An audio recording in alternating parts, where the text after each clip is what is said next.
Let's go. Good evening, and thank you for joining us. We're going to begin with that breaking news tonight. Sweeping new guidelines from the White House designed to slow the rapid spread of coronavirus by asking nearly every American to stay home from work or school for the next 15 days. In almost every aspect of daily life, America is closed for business. And today, Wall Street took a beating.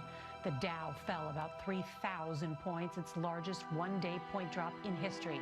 And tonight, America's streets are empty. From New York City to Los Angeles, bars and restaurants have been told to close or only serve takeout.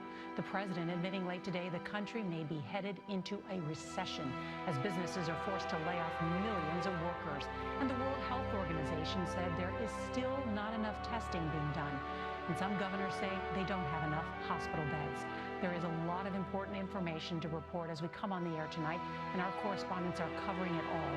Ben Tracy is going to lead us off tonight from the White House. And Ben, the president says these next 2 weeks are critical. That's right, and this was a very different President Trump today. Gone was the leader who said the virus will pass and everyone should just relax. Today, the president had stern warnings for all Americans. This is something, it's an invisible enemy. A more somber President Trump said the coronavirus could last through July or August and cause a recession.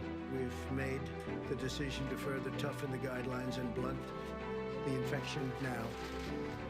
We'd much rather be ahead of the curve than behind it. The new CDC guidelines say for the next 15 days, all Americans should stay home from work and school, avoid social gatherings of more than 10 people, and eating and drinking at bars, restaurants, and food courts. But these are recommendations, not requirements. Are you telling governors in those states then to close all their restaurants? Well, we haven't said that yet. Why not? We're recommending, but we're recommending things. We haven't gone to that step yet. That could happen, but we haven't gone there yet. New York Governor Andrew Cuomo says the White House needs to be more clear. This is a national problem, and we need federal leadership. On a call with the nation's governors today, President Trump told them to find critical supplies of respirators and masks on their own because federal help may be too slow. The president has also said that he takes no responsibility for the slow rollout of testing kits around the country. Asked today to rate his performance in handling this crisis, he gave himself a 10. Ben, thank you. In 1918, a new respiratory virus jumped species from animals to humans, spread throughout the world, infected probably about 1/3 of the world's population.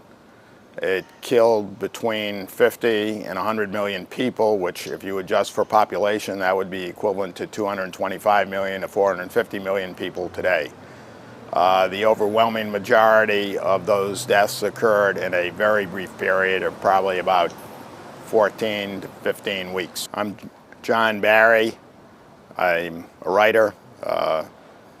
Wrote a book, among others, called The Great Influenza, the story of the deadliest pandemic in history. I'm also on the faculty at the Tulane University School of Public Health and Tropical Medicine. This was not ordinary influenza by another name. People could die in less than 24 hours after the first symptoms. That wasn't common, but it definitely happened. Some of the symptoms were horrific. In fact, it was initially misdiagnosed as everything from cholera, typhoid, dengue, which is referred to as breakbone fever, to give you a sense of those symptoms. People could bleed not only from their nose and mouth, but from their eyes and ears, which is pretty horrific and terrifying. When public health authorities are saying this is ordinary influenza by another name, the public knows perfectly well that they were being lied to. And I actually think that when you come right down to it, society is based on trust. And without trust, society is going to begin to break down. And that's actually what happened. I mean, the lies were so extreme in Philadelphia at a time when the city was digging mass graves. Priests were literally driving horse-drawn carts through the street, calling upon people to bring out their dead. One of the Philadelphia newspapers said, quote, "This is not a public health measure. There is no cause for alarm," unquote. I mean, how stupid did they think people were? So knowing that they were being lied to, not being able to trust anything that they're being told or anyone in authority, people began to lose trust in each other. It was very alienating.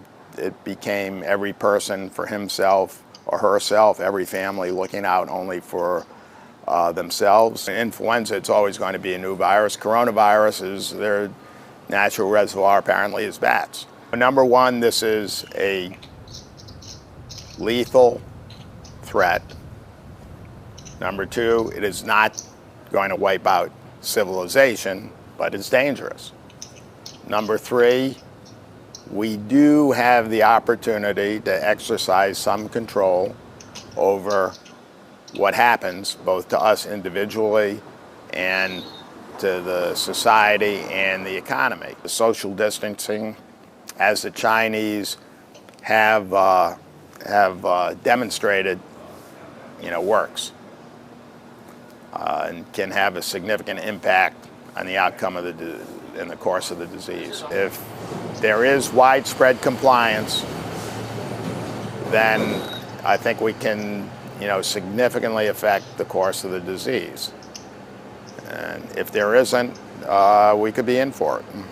Common colds that people have had are due to coronaviruses. Generally speaking, they have not proven to be extremely fatal. However, what we're dealing with now, the novel coronavirus, Covid19,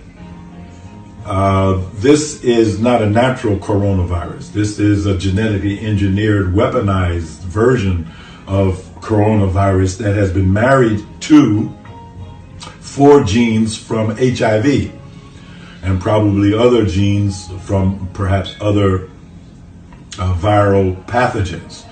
The short history is Dr. Lieber of Harvard University. We're here today to announce 3 separate cases highlighting the ongoing threat posed by Chinese economic espionage and research theft in the United States. Federal investigators at the Lexington home of 60-year-old Dr. Charles Lieber today, moments after his arrest at his Harvard office. The complaint alleges that Dr. Lieber signed a contract with the Chinese university in Wuhan and was paid up to $50,000 per month, plus up to $158,000 in living expenses. The chair of Harvard's chemistry department, he also allegedly received more than $1.5 million to set up a research lab in China, all while working at Harvard and receiving multiple research grants from the U.S. Department of Defense and National Institutes of Health.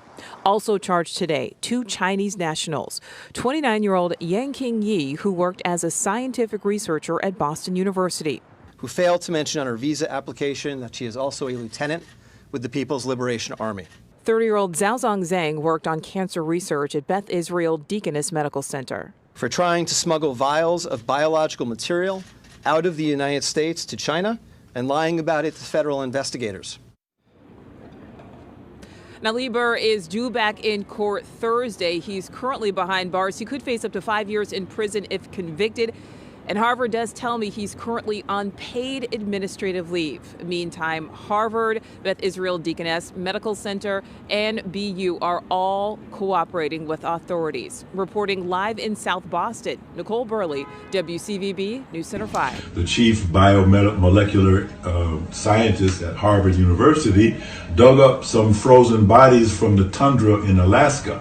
This was maybe 3 or 4 years ago, to investigate what killed them during the Spanish flu epidemic. He isolated that virus from 100 years ago and resurrected it, you could say, but found out that because of the frozen conditions over time, the virus had lost its infectivity. You may question, why would somebody dig up a virus that killed over 100 million people and brought an end to World War I? Well, you would have to ask Dr. Lieber that, but he did that. And then when the infectivity was not what he wanted, then he paired it with 4 genes from HIV and perhaps some other things. And now you have a highly contagious coronavirus that is infecting human beings. And not only from animal to human transmission, but now verified cases human to human transmission through the air. So you could say that this coronavirus 2020 is the descendant of the MERS virus, the Middle Eastern respiratory virus that killed many people in the Middle East, and the SARS virus that. We're going to begin this half hour with a new and deadly virus that a top public health investigator calls a threat to the entire world. There's no treatment and no vaccine. And a new study is now suggesting that people who have this virus be isolated for at least 12 days to avoid it from spreading. Here's ABC News medical editor Dr. Richard Besser. A medical mystery, a respiratory virus known as MERS. 49 have been sickened, and 27, more than half, have died. No cure, no vaccine. The symptoms come on like the flu: fever, chills, muscle aches, and then get rapidly more serious. Breathing becomes difficult. So far, every person with MERS has either traveled to the Middle East or caught it from someone who did. But the fear is it could take off, like SARS, the deadly respiratory virus that went global 10 years ago. One case of SARS in a Hong Kong hotel in 2003 infected 12 other hotel guests who flew out of Hong Kong. Within 9 months, there were more than 8,000 cases all over the world. More than 700 died. Now I'm ready to work. To keep the new virus from taking off, the only line of defense is containment. In special wards like this one I saw in Hong Kong. This is pretty incredible. A futuristic isolation ward where everything is engineered to keep a virus from spreading. We can only hope it works. Dr. Richard Besser, ABC News, New York. Also a bioweapon. Frenzy out there right now. Yeah, people are flocking to grocery stores, supermarkets. They're running out of products. KPIX5's Andrea Borba live outside the Costco in San Leandro, where it got weird today. People have been waiting in line for hours. Police showed up at one point, I heard, Andrea. Ken, this store got shut down about 4 times so they could make capacity. They were over capacity in the store, and they had to clear the lines to get everyone out to start all over again to make sure they weren't over fire code. You can see the parking lot behind me completely full at this point. It has been this way since we got here this afternoon, and some of this backup even sloughed onto the freeway. Traffic on 880 typically isn't a story unless it's in the middle of a national emergency and being caused by this. And it's ridiculous. We tried to do on Costco, and Costco people were fighting to get in the parking lot. There was a 3 miles line to go there. He's talking about this Costco in San Leandro, but you could virtually plug in any other Costco in the Bay Area. Crazy. I mean, I planned to come like earlier today. Good thing I didn't. They just told me they've closed it 4 times already because there was such a line. They had to do cutoffs in there to get in and out. And check out these lines in Hayward from Chopper 5. There's a lot of people panic buying, for sure. The aisles in there, when I say it's very packed, like they're gonna have to restock. To be honest, they're running out very fast. Not everyone was in panic buying mode. Just my regular shopping. I always shop on foot and I carry my stuff home. Maybe I'm buying a few extra things because some of the shops are bare now, which is scary. Came for some Pampers and some Huggies. Lines were orderly if long. No fistfights over toilet paper, just people adjusting to their new normal, however long that may last. We don't want to go anywhere because we'll have our kids with us, you know. Their school is canceled, and it's just going to be harder for us to get out on our own. And yeah, so this is how we're preparing. At Safeway in Alameda, toilet paper, which has been hoarded by people concerned over a potential coronavirus shutdown, was going for roughly $1.16 a roll. It's price gouging. It's nothing else than price gouging. And that's a shame. I mean, it's a shame. Safeway had to be ashamed of themselves on that. I'm sorry. Now, there's definitely a combination of fear of the unknown happening, everyone being home because of so many shutdowns around the Bay Area. And there's also a sense of if you're going to get in those lines, you're certainly not getting in those lines for just 1 or 2 things. If you're going to stand in line for 35 minutes, you may as well fill up your cart. That's what we're seeing out here in San Leandro. Reporting live, Andrea Borba, KPIX5. Now, in other news, a highly controversial military document containing detailed procedures for the potential evocation of martial law, which includes diplomatic steps to gain recognition for the move from the United States was revealed on Monday. Our Lee Seung-jae has more on what this explosive document contains. South Korea's defense ministry submitted to the National Assembly's Defense Committee on Monday part of the document, which the Defense Security Command drew up early last year to delve into the possibility of invoking martial law to quell public protests if a court ruling over the fate of former President Park Geun-hye caused unrest. One of the steps mentioned in the document was to have the defense minister invite the U.S. ambassador to ensure his cooperation in seeking Washington's recognition of martial law. The document also called for the martial law commander to summon foreign military attachés to seek their support and efforts to restore social order. The document in question also called for controlling the media. It called for the submission of first newspaper editions, broadcasting scripts, periodicals, and other publications for censorship.